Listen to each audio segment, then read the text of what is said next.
Assalamualaikum, hai, welcome to my YouTube channel. Acha here.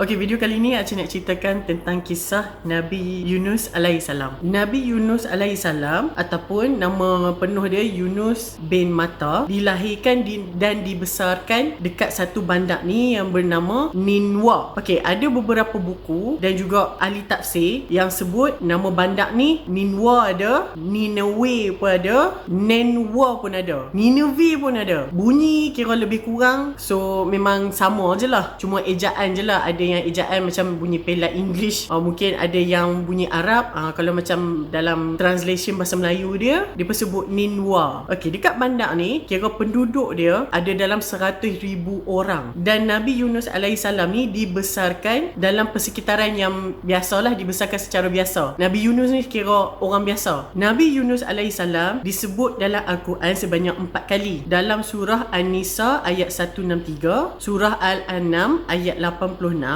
surah Yunus ayat 98, surah Al-Anbiya ayat 87 ke 88, surah As-Saffat ayat 139 ke 148, dan surah Al-Kalam ayat 48 ke 50. Nabi Yunus alaihissalam ni diutuskan oleh Allah Subhanahu Wa Taala untuk berdakwah dekat orang yang duduk dekat Ninwa ni. Ninwa ni terletak di belah utara Iraq. Waktu ni kira orang-orang di Ninwa ni depa ni menyembah berhala. Nabi Yunus alaihissalam ni dilantik menjadi nabi pada dia umur 28 tahun. Jadi bila Nabi Yunus alaihissalam telah diutuskan oleh Allah Subhanahu Wa Taala untuk berdakwah dekat orang Ninawa ni supaya berhenti daripada menyembah berhala. Berhala-berhala yang depa sembah ni kira macam buatan sendiri. Lepas tu depa macam ikut suka hati depa nak buat rupa berhala tu macam mana. Jadi Allah utuskan Nabi Yunus ni untuk perbetulkan balik kepercayaan depa dan menyembah Allah Subhanahu Wa Taala yang satu. Jadi bila Nabi Yunus alaihissalam ni menyampaikan dakwah dia,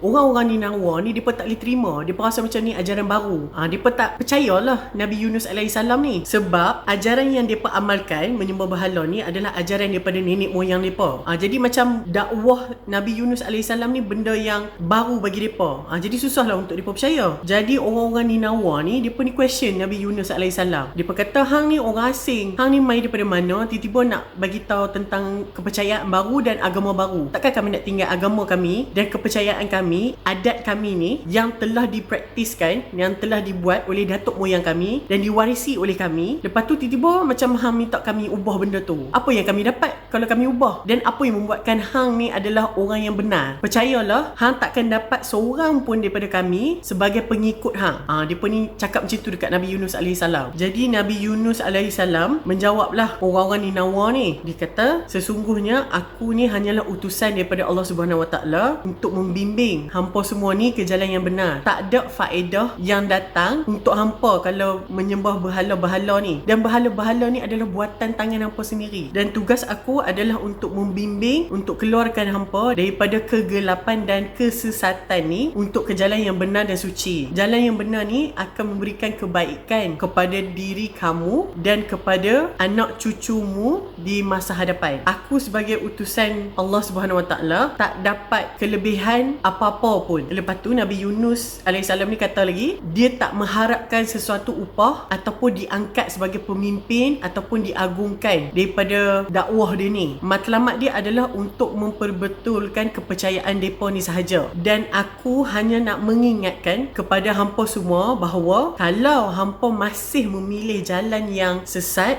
jalan yang berpaling daripada Allah Subhanahu Wa Taala, maka Allah akan menurunkan satu azab seksanya seperti mana yang pernah dilalui oleh kaum Nabi Nuh alaihissalam. Lepas tu orang-orang Ninawa ni dia jawab balik Nabi Yunus alaihissalam. Dia kata, kami still takkan ikut hang, kami still takkan percaya kepada hang, dan kami tak takut dengan ancaman hang ni. Kalau betul lah hang ni orang yang benar, membawa agama yang benar, tunjukkanlah azab yang hang kata tadi pada kami. Kira macam sombong lah. Ada pendapat pengkaji yang mengatakan Nabi Yunus alaihissalam ni telah berdakwah dekat orang Ninawa ni selama 30 tahun. Tapi pengikut dia ada 2 orang sahaja. Jadi disebabkan tu Nabi Yunus alaihissalam ni dia marah. Kira Nabi Yunus ni macam dah makan hati lah. Dia tak mau berdakwah dah dekat orang Ninawa ni. Jadi Nabi Yunus ni ditinggalkan kampung Ninawa ni. Selepas peninggalan Nabi Yunus alaihissalam ni dekat Ninawa ni, Allah pun menurunkan satu azab dekat orang Ninawa ni, di mana dekat bandar Ninawa ni, dan tiba-tiba angin kencang kuat lah mai hentam bandar mereka ni. Bukanlah hentam, maksudnya mereka merasai lah angin kencang yang kuat sampaikan binatang-binatang peliharaan mereka ni pun macam takut. Jadi bila mereka tengok benda tu, mereka ni rasa macam takut. Dia kata tak apa yang Nabi Yunus alaihissalam ni cakap ni betul. Disebabkan Nabi Yunus alaihissalam ni dah tinggalkan Ninawa ni dalam keadaan marah, jadi ada surah di mana Allah berfirman, Allah mengingatkan kepada Rasulullah bahawa jangan jadi macam Nabi Yunus alaihissalam. Okey, ayat ni ada disebut dalam surah Al-Kalam ayat 48. Disebabkan orang Ninawa ni nampak petanda-petanda yang azab Allah ni akan turun, jadi depa ni pun macam berkumpul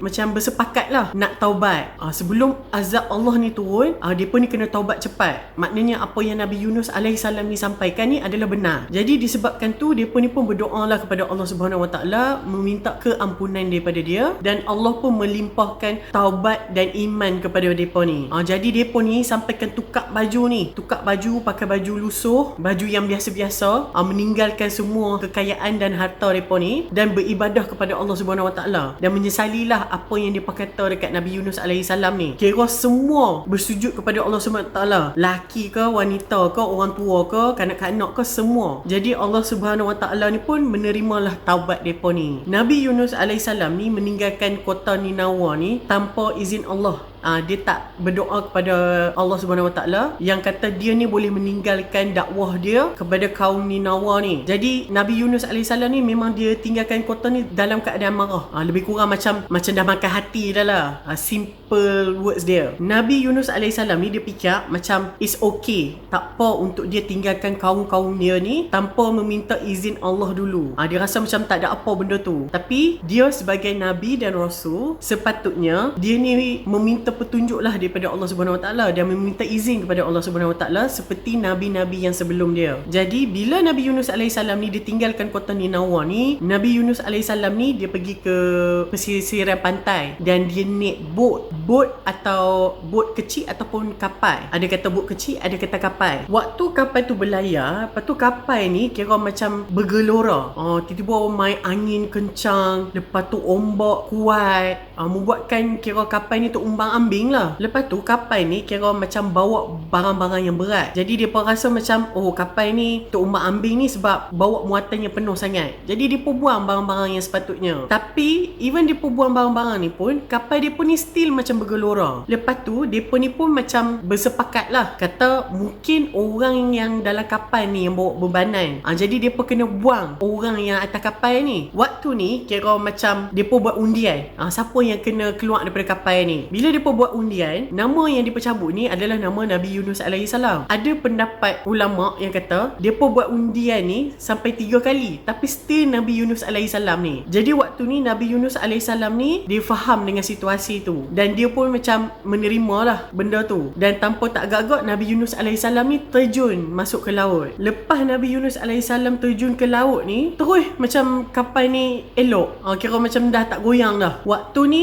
kira Allah Subhanahu Wa Taala memerintah ikan besar ataupun ikan nun. Ada buku mention ikan besar, ada buku mention ikan nun. Jadi wallahualam, Allah telah perintahkan ikan nun, ikan besar ni untuk telan Nabi Yunus alaihissalam tanpa mencederakan Nabi Yunus alaihissalam ni. Jadi ikan besar ni pun menelan Nabi Yunus alaihissalam. Jadi waktu ni Nabi Yunus alaihissalam ni dia menerima 3 kegelapan, iaitu kegelapan malam, kegelapan laut dan kegelapan dalam perut ikan ni. Jadi waktu ni lah Nabi Yunus alaihissalam ni dia berzikir dan berdoa kepada Allah Subhanahu Wa Taala tanpa henti. Waktu ni Nabi Yunus alaihissalam tak putus minta pertolongan daripada Allah Subhanahu Wa Taala, dan benda ni ada disebut dalam surah Al-Anbiya ayat 87. Dan waktu ni lah doa Nabi Yunus alaihissalam yang paling famous sekali, yang kita semua tahu, doa la ilaha illa anta subhanaka inni kuntu minaz zalimin. Nabi Yunus alaihissalam ni dia tak berhenti minta pertolongan iman dan doa kepada Allah Subhanahu Wa Taala,